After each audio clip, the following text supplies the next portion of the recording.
Hey guys, good morning. तो आज है हमारा यहाँ पे थर्ड डे। कल हम लोगों ने पूरा दिन ट्रैकिंग किया है, कल रात को यहाँ पहुँचे हैं एंड आज हमारी मॉर्निंग यहाँ पर हुई है। And just look at the background,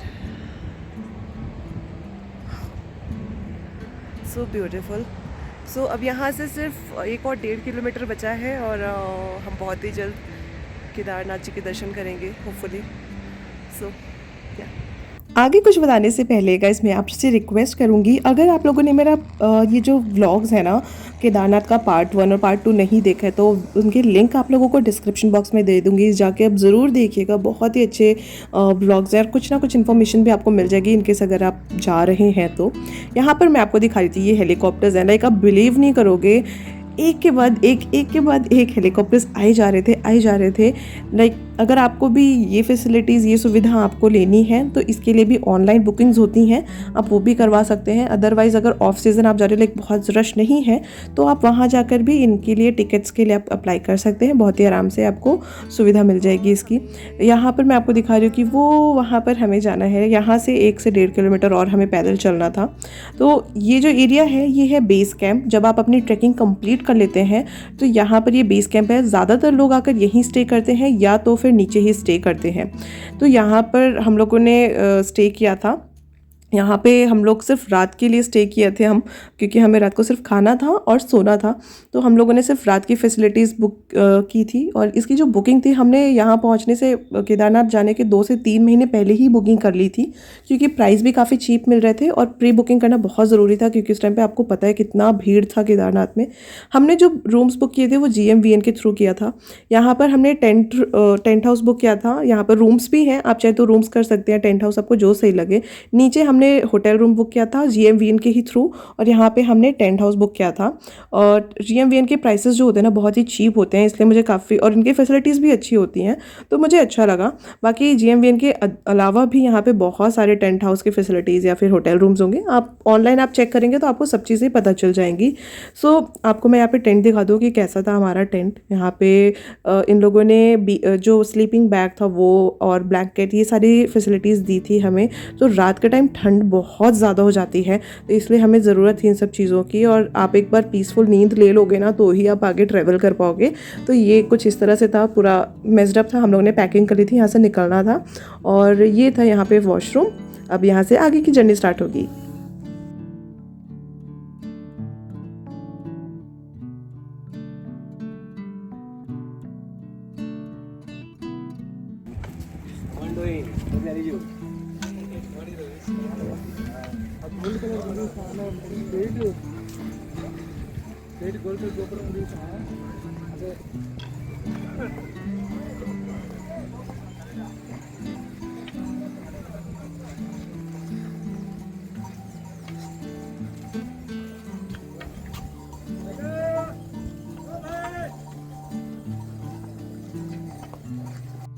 अगर आपने हमारा पार्ट 1 और पार्ट 2 व्लॉग देखा होगा केदारनाथ को, तो आपको आइडिया होगा कि कितना, जो इसके एक दिन पहले हम लोगों ने कितनी लंबी ट्रैकिंग की थी।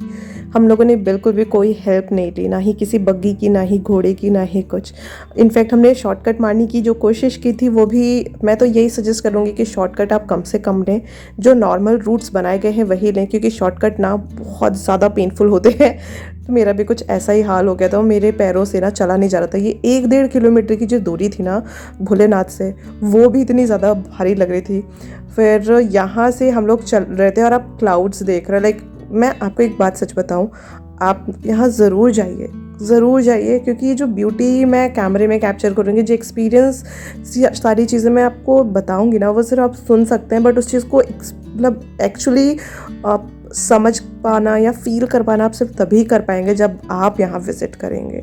और मैं तो ज़रूर कहूँगी कि यार ज़रूर जाइए, बहुत सुकून मिलेगा, बहुत अच्छा फील होगा।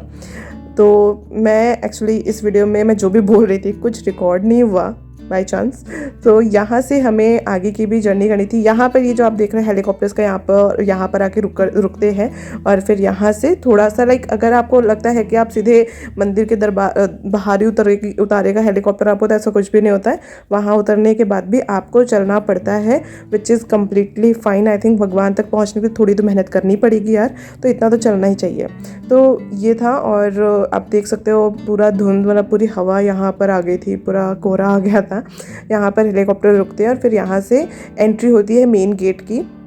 यहाँ से आपका जो पास होगा या फिर जो भी डिटेल्स, ये देखिए ये यहाँ पे इनका गेट है। यहाँ पे आपकी एंट्री करवानी होती है, आपका रजिस्ट्रेशन नंबर वगैरह जो भी आपने रजिस्टर करके उसमें सब एंट्री करवाना पड़ता है, देन फिर आप आगे फॉरवर्ड होंगे।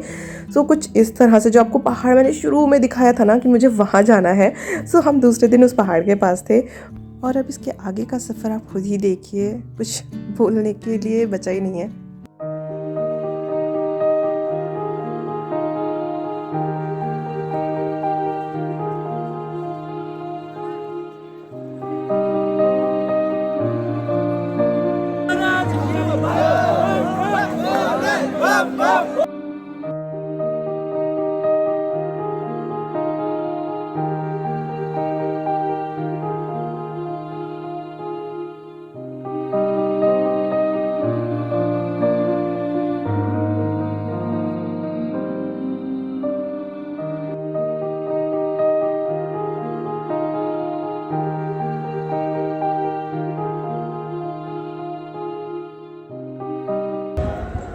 सो 2013 में जो आपदा आई थी, बहुत भयानक, सबको पता है। तो एक बहुत ही बड़ा सा पत्थर यहाँ पर आया था जिसको भीमशिला बोलते हैं, आप सबने सुना होगा। सो मैं आप लोगों को बैक कैमरा कर, तो ये वो भीमशिला है जिसके बारे में मैंने, आपने, हम सब ने कहीं ना कहीं पढ़ा ज़रूर था, जिसके वीडियोस देखे थे। तो मैं जब इस समय पे यहाँ इसके सामने थी ना, तो मुझे समझ में आया। पहले मैं सोचती थी कि लोग क्यों पूजा कर रहे हैं, मतलब पूजा करने की क्या ज़रूरत है। पर जब मैं वहाँ गई और मैंने देखा तो मुझे समझ में आया कि पूजा करना क्यों नहीं ज़रूरी है। इतनी बड़ी आपदा आई थी, हर चीज़ वहाँ पे नष्ट हो गए, आसपास जितनी दुकानें थी सब कुछ तबाह हो गया था, लेकिन सिवाय इस मंदिर के, और मंदिर में फंसे लोग बच गए। और ये मंदिर बचा इस भीमशिला की वजह से। तो ये अपने आप में कुछ ना कुछ चमत्कार ही होगा। पहले मैं इतना नहीं यकीन करती थी इन सब चीज़ों पे, लेकिन ये देखने का मुझे समझ में आया कि नहीं, कुछ तो ज़रूर है।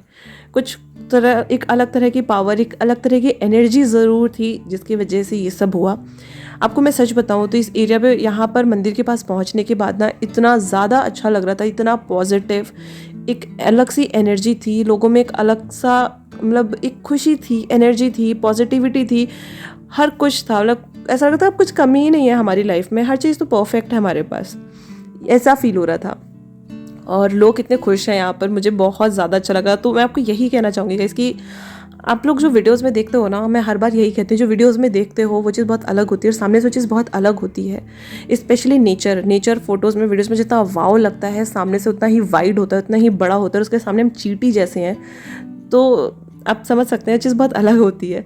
हम लोग यहाँ पर गए और आई होप कि एक्सपीरियंस दोबारा कभी हमें लाइफ में मिले। तो इसके पीछे आप लोग देख रहे हैं, यहाँ से हम चढ़ के जा रहे हैं और यहाँ पे ये भीमशिला, हम लोगों ने पीछे सबने अपना एक इंडिविजुअल स्पेस लिया था। हम जितने भी गए थे भाई बहन, सब लोगों ने अपना एक स्पेस लिया, अलग अलग कहीं बैठे थे, कोई कहीं शांति से बैठ के उस टाइम को इन्जॉय कर रहा था, फील कर रहे थे, मेडिटेशन कर रहे थे। अनबिलीवेबल हो रहा था कि हम यहाँ पहुँच गए, क्योंकि हमारा प्लान काफ़ी हद तक कैंसिल हो चुका था जाने का, पर हम फिर भी गए, वहाँ पहुँच गए, हमने दर्शन कर लिया, हर चीज़ इतना स्मूथ हुआ ना, तो वो चीज़ डाइजेस्ट ही नहीं हो रही थी, कितने अच्छे से हो गया, वाओ एंड ऑल। तो वो सारी चीज़ें हम चेरिश कर रहे थे सब अपना अपना एक एक जगह बैठ के, तो वो चीज़ बहुत अच्छी थी। हम वहाँ से थोड़ा सा और पीछे गए तो आप देख सकते हैं यहाँ पर गुरु आदि शंकराचार्य जी की मूर्ति बनी हुई है, वो भी हम लोग ऐसे देखने गए थे। और यहाँ पे पीछे पीछे ना काफ़ी सारे कंस्ट्रक्शंस भी हो रहे हैं और कोशिश किया जा रहा है कि कुछ बाउंड्रीज़ बनाई जाए, मोटी मोटी, बड़ी बड़ी, चौड़ी चौड़ी, इन फ्यूचर की सेफ्टी के लिए। आई डोंट नो नेचर के सामने ये सारी चीज़ें कितनी हमें बचा सकती हैं, क्या कर सकती हैं, नेवर नो, बट स्टिल चलो, गवर्नमेंट अपनी तरफ से काफ़ी सारी कोशिश कर रही है। सो ये आदि शंकराचार्य जी की मूर्ति है, कुछ इस तरह से बनाई है, बहुत ही सुंदर है। आप लोग ज़रूर विजिट करिएगा, और विजिट करेंगे तो आप सामने से देखेंगे तो हर चीज़ बहुत ही अलग लगेगी, डिफरेंट लगेगी। तो या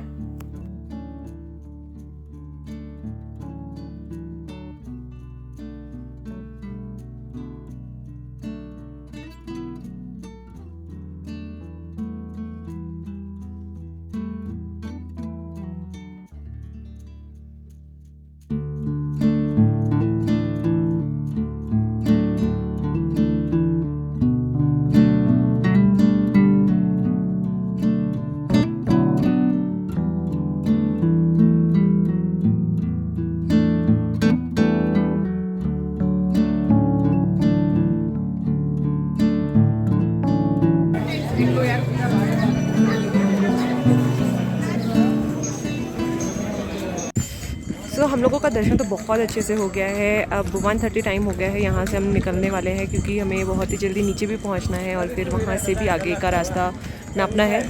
तो अब यहाँ से नीचे उतरने की जर्नी स्टार्ट होने वाली है। कल हमें यहाँ पे पहुँचते पहुँचते लगभग 12 घंटे हो गए थे।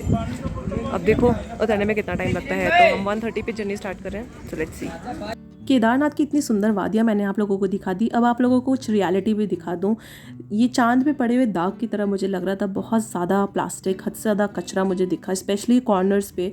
हर किसी को नहीं दिख सकता, जब आप शॉर्टकट मारेंगे तो शॉर्टकट्स का यही बुरा हाल था, बहुत सारा प्लास्टिक था।